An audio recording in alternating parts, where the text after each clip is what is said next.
Honorable Opiyu Ugunja.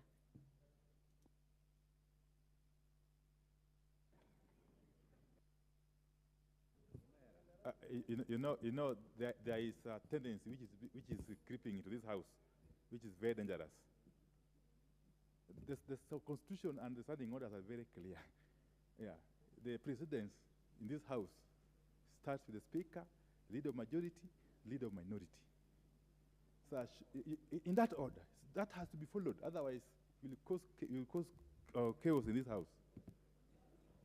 Madam Speaker, Honorable Opiyu, that notwithstanding, you cannot cast aspersions on the Speaker. You have already been given precedence. You are not the next one. So please take your time and address the motion. I'm saying this for record. Yes. Let me contribute to this motion. And I'll start by saying that all that I've said before concerning this matter stands. And for avoidance of doubt, I don't think it was even necessary for a communique or a communication of the sort that we are dealing with in this motion to come to this house in the manner it did. The House had already, on its own motion, commenced work on specifically the issue of NGCDF and those other funds. So there was no further need for any prompting. And my position on NGCDF and those other funds, including GAF, has been very clear, that indeed we need to entrench those funds in the Constitution. And that is the position of my coalition.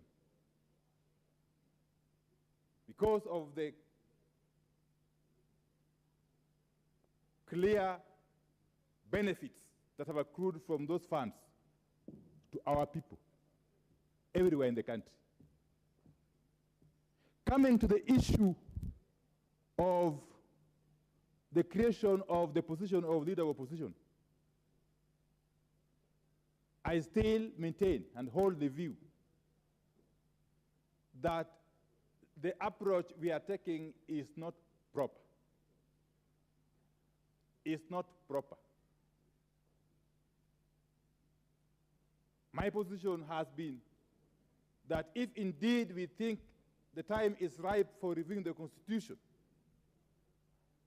which I strongly believe it is, then we must take a holistic view of the Constitution of Kenya 2010. Because it's now more than 12 years since its promulgation in 2010. It's indeed ripe for review. But we can't do it through cherry picking,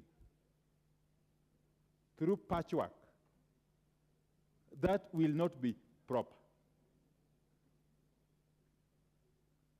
I have also asked many times, and I've gotten no answers,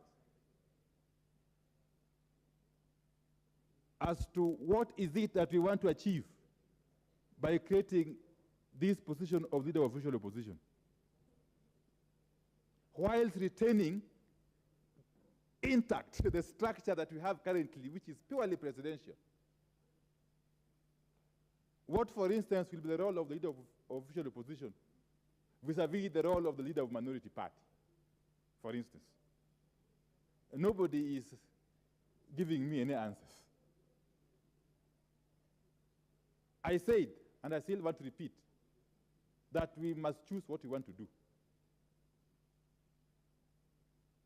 Agree to abolish this presidential system and go parliamentary route, or retain this presidential system with all its attributes without attempting to create a mongrel in the name of amendments to the Constitution. We cannot, as Kenyans, continue to appear as if we don't know what we want, and yet we really know what we want. The third issue is the matter of